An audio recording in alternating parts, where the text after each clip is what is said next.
അതെ, നെറ്റ്കട്ട് കുരങ്ങച്ച, ബോണി നിന്നെ വിളിക്കുന്നുണ്ട്. എന്നോട് നിന്നെ വിളിച്ചോണ്ട് വരാൻ പറഞ്ഞതാ. ആണോ? എന്നാ ഞാൻ പോയിട്ട് വരാം. നീ എന്റെ വീടൊന്ന് നോക്കണേ. വീടിനകത്ത് മാമ്പഴമുണ്ട്. അത് വല്ല പക്ഷികളും വന്ന് എടുത്തോണ്ട് പോവും. ആ, തീർച്ചയായിട്ടും. പലതരം പക്ഷികളുള്ള ബാലിയിലെ ഒരു കാട്ടിലെ കഥയാണിത്. അവിടെ ചട്ടോരി എന്ന് പറയുന്ന ഒരു പക്ഷിയും ഉണ്ടായിരുന്നു. ചട്ടോരിക്ക് മാങ്ങകൾ എന്ന് പറഞ്ഞാൽ ജീവനായിരുന്നു. ബോണി, എനിക്ക് മാമ്പഴം കഴിക്കാൻ കൊതിയാവുന്നു. ഇവിടെ അടുത്തുള്ള കാടുകളിലെ എല്ലാ മാമ്പഴങ്ങൾ തീർന്നുപോയി.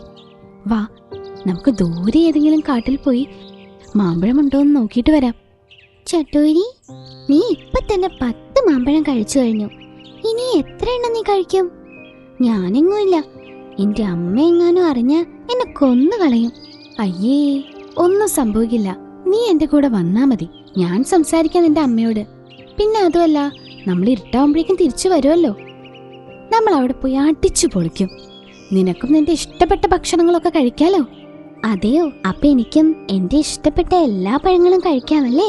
നീ എന്റെ കൂടെ വന്നാലല്ലേ? ഉറപ്പായും അതെല്ലാം നിനക്ക് കിട്ടും. ബോണി അത്യാഗ്രഹം മൂത്ത് അവളുടെ അമ്മയോടൊന്നും പറയാതെ ചട്ടോരിയുടെ കൂടെ പോകുന്നു. അവർ രണ്ടുപേരും അവർക്ക് ഇഷ്ടപ്പെട്ട പഴങ്ങൾ അന്വേഷിച്ച് ഒരുപാട് ദൂരം പോകുന്നു. രാത്രി ആയതൊന്നും അവരറിയുന്നതേയില്ല. ചട്ടോരി, വേഗം വാ. ഇപ്പൊ തന്നെ നേരം വൈകി. നീ കാരണം എനിക്ക് അമ്മയുടെ നിന്ന് നല്ല ചീത്ത കേൾക്കും. നീ ടെൻഷൻ അടിക്കണ്ട, ഞാൻ നിന്നെ രക്ഷിക്കാം. ഞാൻ പറഞ്ഞോളാം ഞാൻ വിളിച്ചിട്ടാ നീ വന്നതെന്ന്. വാ, എന്നാ വേഗം പോവാ. എന്റെ വീട്ടിലേക്ക് എന്നെ കൊണ്ടുവിട്. ചട്ടോരി ബോണിയെയും കൂട്ടി അവളുടെ വീട്ടിലേക്ക് പോകുന്നു. ബോണി, ഇത്ര നേരമായിട്ട് നീ എവിടെയായിരുന്നു? നിനക്കറിയാലോ ഞാൻ നിന്നെ രാത്രി പുറത്തു വിടാറില്ലെന്ന്. ചട്ടോരി നോക്കുമ്പോൾ ബോണിയുടെ അമ്മ വളരെയധികം ദേഷ്യപ്പെടുന്നുണ്ടായിരുന്നു. ചട്ടോരി വേഗം അവിടുന്ന് പറന്നു പോകുന്നു. ബോണിക്ക് ചീത്ത കേൾക്കുന്നത് കണ്ട് ചട്ടോരി അവിടെ നിന്ന് വേഗം രക്ഷപ്പെടുന്നു. മമ്മി, എന്നോട് ക്ഷമിക്ക്. ചട്ടോരി പറയുന്നത് കേട്ട് ഞാൻ അതിൽ വീണുപോയി. എനിക്കിഷ്ടപ്പെട്ട പഴങ്ങളും കിട്ടിയില്ല. മോളെ, നിനക്കെന്താ വട്ടായോ? നിനക്കറിയാലോ ചട്ടോരിക്ക് മാമ്പഴം എന്ന് പറഞ്ഞാൽ എത്ര ഇഷ്ടമാണെന്ന്. അതിനുവേണ്ടി മാത്രമാ നിന്നെയും കൂട്ടിക്കൊണ്ടുപോയത്. അങ്ങനെ ആരും പറയുന്നത് കേട്ട് അതിലൊന്നും പോയി വീഴരുത്. നിന്നെ അവിടെ ഇട്ടിട്ട് വന്നിരുന്നെങ്കിലോ? ഇന്നു മുതൽ നീ ചട്ടോരിയോട് മിണ്ടരുത്.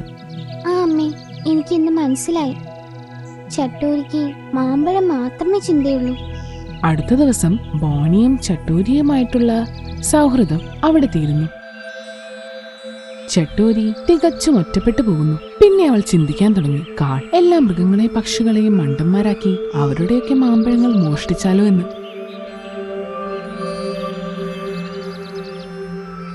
അതെ, നെറ്റ്കട്ട് കുരങ്ങച്ച, ബോണി നിന്നെ വിളിക്കുന്നുണ്ട്. എന്നോട് നിന്നെ വിളിച്ചോണ്ട് വരാൻ പറഞ്ഞതാ. ആണോ? എന്നാ ഞാൻ പോയിട്ട് വരാം. നീ എന്റെ വീടൊന്ന് നോക്കണേ. വീടിനകത്ത് മാമ്പഴമുണ്ട്. അത് വല്ല പക്ഷികളും വന്ന് എടുത്തോണ്ട് പോവും. ആ, തീർച്ചയായിട്ടും. ചട്ടോരി നെറ്റ്കട്ട് കുരങ്ങച്ചന്റെ മുഴുവൻ മാമ്പഴങ്ങളും എടുത്തോണ്ട് പോകുന്നു.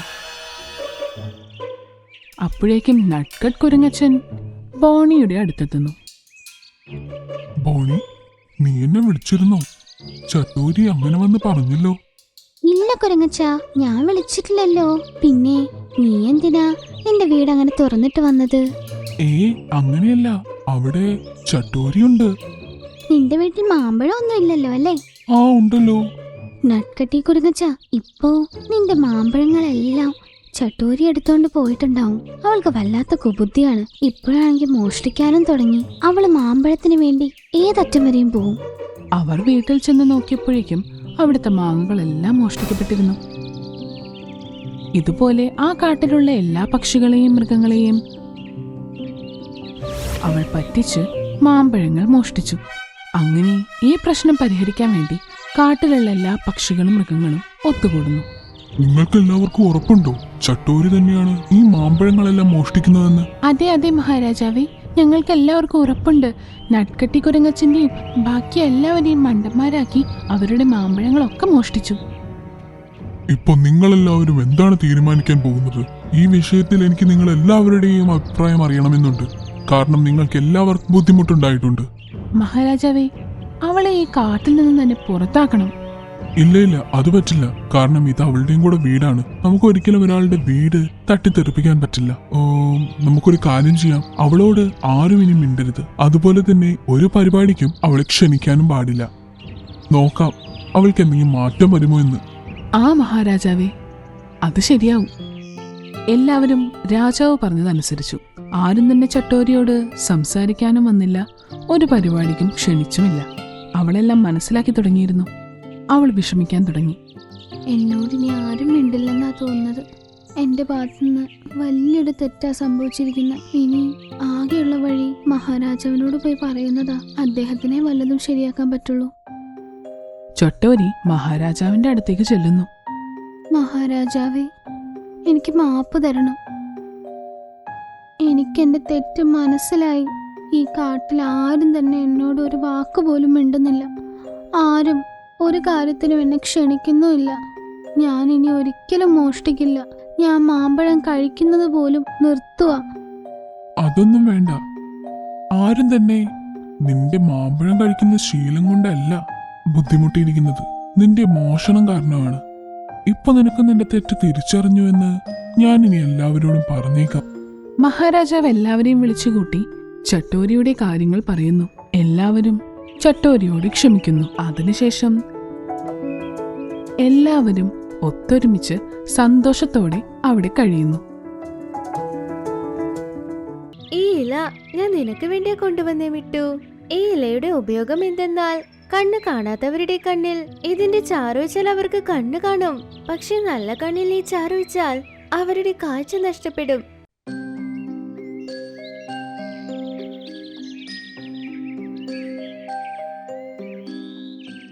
മിട്ടു കിളി ഒരു വലിയ മരത്തിൽ ചില പറവകളോടൊപ്പം ജീവിച്ചു കൊണ്ടിരുന്നു. അതാ പറവകളോടൊപ്പം ദിവസവും ഭക്ഷണം അന്വേഷിച്ചു പോകും. അത് കഴിഞ്ഞ് വൈകുന്നേരം ആകുമ്പോഴേക്കും തിരിച്ചെത്തും. ഞാൻ ദിവസവും ഇവരോടൊപ്പം പോകേണ്ടിയിരിക്കുന്നു. വെയിലിൽ ഒരുപാട് കഷ്ടപ്പെട്ട് ഭക്ഷണം അന്വേഷിക്കണം. പക്ഷെ എനിക്ക് എന്ത് ചെയ്യാൻ പറ്റും? ഇവരോടൊപ്പം പോകാനും പാടില്ല, പക്ഷെ എനിക്ക് ഭക്ഷണവും തേടണം. അപ്പോഴാണ് അത് ചിന്തിച്ചത്. കണ്ണ് കാണുന്നില്ല എന്ന് പറഞ്ഞാൽ നമുക്ക് മിണ്ടാതെ ഇവിടെ ഇരിക്കാമെന്ന്. എല്ലാ പറവകളും അതിന് ഭക്ഷണം കൊടുക്കുമെന്നും.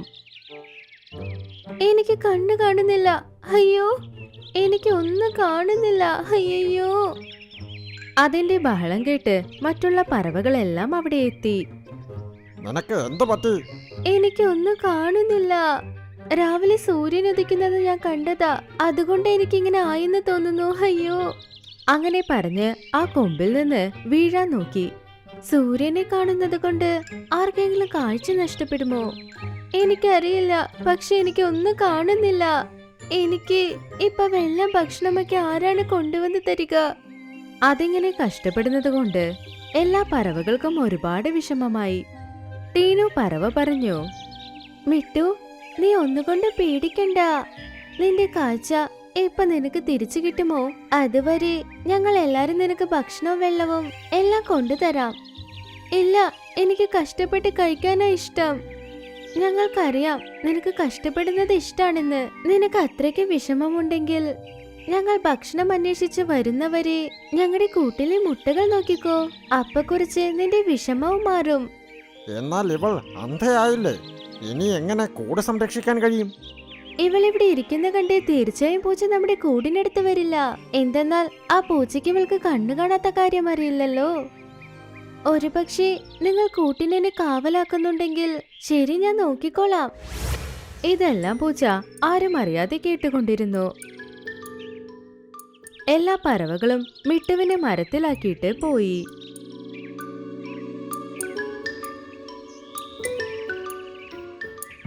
അവർ പോയതും ആ പൂച്ച മരത്തിനടുത്തേക്ക് ചെന്നു. ആഹാഹാ, ഇന്ന് എനിക്ക് പാർട്ടിയാണ്. ഈ കണ്ണു കാണാത്ത കിളി എന്നെ എന്ത് ചെയ്യാൻ പോകുന്നു? അതുമാത്രമല്ലാതെ അതിന് അറിയില്ലല്ലോ ഞാൻ ഇവിടെയുള്ള കുഞ്ഞു പറവുകളെയും മുട്ടയും കഴിക്കാൻ പോകുന്ന കാര്യം. അങ്ങനെ പറഞ്ഞത് വേഗം മരത്തിൽ കയറി കൂട്ടിലേക്ക് നടന്ന് പോയിക്കൊണ്ടിരുന്നു. ഇനി നീ ഒരു അടിയെടുത്ത് വെച്ചാൽ നിന്നെ ഞാൻ പാഠം പഠിപ്പിക്കും. അങ്ങനെ പറഞ്ഞ് മിട്ടു പറന്നു അതിന്റെ കൊക്കുകൊണ്ട് ആ പൂച്ചയെ പരിക്കേൽപ്പിക്കാൻ തുടങ്ങി. ആഹാ, ഇതിനെല്ലാം അറിയുന്നുണ്ട്. അപ്പൊ ഇത് പറഞ്ഞത് നുണയാ. അയ്യോ, എനിക്ക് വേദനിക്കുന്നു. പൂച്ച അവിടെ നിന്ന് ഓടിപ്പോയി. ഇതുപോലെ മിട്ടു മുട്ടകളെയും കുട്ടികളെയും എല്ലാവരെയും നന്നായി നോക്കി. എല്ലാ പറവകളും തിരിച്ചു വരുമ്പോൾ അവർ മിട്ടുവിന് വേണ്ടിയും ഭക്ഷണം കൊണ്ടുവന്നു. മിട്ടു ആ ഭക്ഷണം സന്തോഷമായി കഴിച്ചു. അതിന് കണ്ണ് കാണുന്നില്ല എന്ന നാടകം അങ്ങനെ തുടർന്നു. അടുത്ത ദിവസം രാവിലെ എല്ലാ പറവകളും ഭക്ഷണം തേടി പോകാൻ തീരുമാനിച്ചപ്പോൾ അവിടെ നോക്കുമ്പോൾ ടീനു പറവയില്ല. ഈ ടീനു ഇത് എവിടെ പോയി? അപ്പോഴാണ് അവർ ടീനു പറന്നു വരുന്നത് കണ്ടത്. അതിന്റെ വായിൽ ചെറിയ ഒരു ഇലയുണ്ടായിരുന്നു. അത് ആ ഇല ചില്ലയിൽ കൊണ്ടുവന്ന് വെച്ചു. പിന്നെ പറഞ്ഞു, ഈ ഇല ഞാൻ നിനക്ക് വേണ്ടിയാ കൊണ്ടുവന്നേ മിട്ടു. ഈ ഇലയുടെ ഉപയോഗം എന്തെന്നാൽ കണ്ണ് കാണാത്തവരുടെ കണ്ണിൽ ഇതിന്റെ ചാറൊഴിച്ചാൽ അവർക്ക് കണ്ണ് കാണും. പക്ഷെ നല്ല കണ്ണിൽ ഈ ചാറൊഴിച്ചാൽ അവരുടെ കാഴ്ച നഷ്ടപ്പെടും. അയ്യോ, അപ്പൊ ഞാൻ തീർച്ചയായും ഇതിന്റെ കണ്ണിൽ ഒഴിക്കില്ല. എന്തുകൊണ്ടാ ഒഴിക്കാത്തത്? നിന്റെ കണ്ണ് ശരിയാകണ്ടേ? അത് കേട്ട് മിട്ടു മനസ്സിലാക്കി, സത്യം പറഞ്ഞാൽ അത് പിന്നെ പെട്ടുപോകില്ലേ. ആ, ശരി ശരി, ഒഴിച്ചോ. അത് കേട്ടതും ടീനു പറവ ആ ഇലയുടെ ചരതിന്റെ കണ്ണിൽ ഒഴിച്ചു. അതിന് കണ്ണൊക്കെ എരിയാൻ തുടങ്ങി. ആ, അയ്യോ അയ്യോ, എനിക്ക് കണ്ണൊക്കെ എരിയുന്നു. അയ്യോ, എരിയുന്നു. എനിക്കൊന്നും കാണുന്നില്ല, എനിക്ക് കാണുന്നില്ല. നീ എന്താ പറയുന്നേ? നിനക്ക് അല്ലെങ്കിലും ഒന്നും കാണുന്നില്ലല്ലോ. ഇപ്പൊ വീണ്ടും കാണുന്നില്ലെന്ന് പറഞ്ഞു. അത് എനിക്കെല്ലാം ശരിയായി മാറി. എനിക്കിപ്പോ എല്ലാം കണ്ണിൽ കാണുന്നു. ആവോ, എനിക്ക് ഇപ്പോഴേ സന്തോഷമായി. പക്ഷേ മിട്ടു ഇപ്പോഴാണ് അന്ധയായത്. അതിനോട് ആരോടും ഇപ്പൊ സത്യം പോലും പറയാനാകില്ല. മിട്ടു, ഇപ്പൊ നിന്റെ കണ്ണ് ശരിയായോ? പക്ഷേ ഇന്ന് ഒരു ദിവസം മാത്രം ഞങ്ങളുടെ കൂടെ ഒന്ന് നോക്കിക്കോ. നാളെ മുതൽ എന്റെ ഒപ്പം വരാം. എല്ലാവരും അതിനെ കൂടിനടുത്താക്കിയിട്ട് അവർ പുറപ്പെട്ടു പോയി. പൂച്ചയ്ക്ക് മനസ്സിലായി ഇപ്പൊ അതിന് ശരിക്കും കണ്ണു കാണുന്നില്ല എന്ന്. അത് മരത്തിൽ കയറി പിന്നെ ദേഷ്യത്തിൽ പറഞ്ഞു, നീ എന്നെ അത്ര തല്ലിയില്ലേ? ഇപ്പൊ നോക്ക് ഞാൻ നിന്നെ എന്ത് ചെയ്യുമെന്ന്. അത് മിട്ടുവിനെ ആക്രമിച്ചു. പാവം മിട്ടുവിന് ഒരുപാട് പരിക്കേറ്റു. അത് കഴിഞ്ഞ എല്ലാ കുഞ്ഞു പറവകളെയും മുട്ടകളെയും അതെടുത്തു കഴിച്ചു. മിട്ടു പരിക്കുകളോടെ ആ ചിലയിൽ കിടന്നുകൊണ്ടിരുന്നു. എല്ലാ പറവകളും തിരിച്ചു വന്നതും കാണാതായി അവരുടെ കുഞ്ഞുങ്ങളെ നോക്കി അവരൊരുപാട് ഷോക്കായി. നമ്മുടെ മുട്ടയും കുഞ്ഞുങ്ങളും എവിടെ പോയി? അവരെ പൂച്ച തിന്നു. പക്ഷെ നീയുള്ളപ്പോൾ ഇതെങ്ങനെ സംഭവിച്ചു? നീ എന്താ തടഞ്ഞില്ല? ഞാൻ നിങ്ങളോട് നുണ പറഞ്ഞതാ എനിക്ക് കണ്ണു കാണുന്നില്ലെന്ന്. അപ്പോഴാ ഇരുന്ന സ്ഥലത്ത് എനിക്ക് ഭക്ഷണം കിട്ടുമെന്ന്. പക്ഷെ ടീനു ഇലയുടെ ചാറിട്ട ഉടനെ എന്റെ കാഴ്ച ശരിക്കും പോയി. പക്ഷെ നിങ്ങൾ എന്നോട് ദേഷ്യപ്പെടരുത് എന്നാ എനിക്ക് കാഴ്ച വന്നെന്ന് നുണ പറഞ്ഞത്. ശരിക്കും ഇപ്പൊ എനിക്ക് കണ്ണ് കാണുന്നില്ല. അതുകൊണ്ടാ നിങ്ങളുടെ കുഞ്ഞുങ്ങളെ എനിക്ക് രക്ഷപ്പെടുത്താനായില്ല. മിട്ടു, നീ കാരണമാ ഞങ്ങളുടെ കുഞ്ഞുങ്ങളെല്ലാം ചത്തുപോയത്. മുട്ടയും നശിച്ചുപോയി. എല്ലാത്തിനും കാരണം നീയാ. എല്ലാ പറവകളും ഒരുമിച്ച് അതിനെ തല്ലാൻ തുടങ്ങി. അവരുടെ ദേഷ്യമെല്ലാം അവർ അതിനോട് തീർത്തു. അതിന്റെ ചിറകിലും ഇപ്പൊ നന്നായി പരിക്കേറ്റിരുന്നു. അതുകൊണ്ട് പാവം അതിന് മരത്തിലിരിക്കാനേ കഴിഞ്ഞില്ല. നാൾ മുഴുവനും അത് മരത്തിനടിയിലിരുന്ന് പിടഞ്ഞുകൊണ്ടേയിരുന്നു. രാത്രിയിൽ മിട്ടുവിന്റെ സഹോദരൻ അവിടേക്ക് വന്നു. അപ്പൊ മിട്ടുവിന്റെ അവസ്ഥ കണ്ട് അവൻ ഒരുപാട് സങ്കടപ്പെട്ടു. അയ്യോ മിട്ടു, നിനക്ക് എന്തു പറ്റി? ആരെന്താ ചെയ്തത്? എന്റെ ഈ അവസ്ഥയ്ക്ക് എന്റെ മടി മാത്രമാ കാരണം. അങ്ങനെ അത് ടീറ്റുവിനോട് നടന്നതെല്ലാം പറഞ്ഞു. നീ ചെയ്തത് ശരിയല്ല മിട്ടു. ആദ്യം നീ എല്ലാ പറവകളോടും ചെന്ന് ക്ഷമ ചോദിക്കണം. പക്ഷെ അതിനു മുന്നേ ഞാൻ നിന്നെ ഭേദപ്പെടുത്താം. അങ്ങനെ പറഞ്ഞത് അവിടെ നിന്ന് പോയി. കുറച്ചു നേരത്തിൽ അതേ ഇല കൊണ്ട് അവിടേക്ക് വന്നു. അത് മിട്ടുവിന്റെ കണ്ണിൽ ആ ചാറ് ഒഴിച്ചുടനെ ഇത്തവണ മിട്ടുവിനെ ശരിക്കും കാഴ്ച തിരിച്ചു കിട്ടി. ടീറ്റു, എനിക്കിപ്പെല്ലാം കാണുന്നുണ്ട്. ശരി, പോ, ആ പറവകളോട് പോയി ക്ഷമ ചോദിക്കേ. ടീറ്റു മിട്ടുവിനെ പറവകളുടെ അടുത്ത് കൊണ്ടുപോയി. പിന്നെ പറഞ്ഞു, കൂട്ടുകാരെ, നിങ്ങളുടെ ദേഷ്യം ശരിയാണ്. പക്ഷെ മിട്ടു ചെയ്ത തെറ്റിന് അതിന് ശിക്ഷ കിട്ടി. നിങ്ങൾ ഒരേ ഒരു തവണ അതിനോട് ക്ഷമിക്കൂ. ഇനി ഒരിക്കലും ഇങ്ങനെ ചെയ്യില്ല. അത് കേട്ട എല്ലാ പക്ഷികളും മിട്ടുവിനെ ക്ഷമിച്ചു. അത് കഴിഞ്ഞ അന്ന് മുതൽ അതെപ്പോഴും മടി പിടിച്ചിരുന്നതുമില്ല, നുണ പറഞ്ഞതുമില്ല.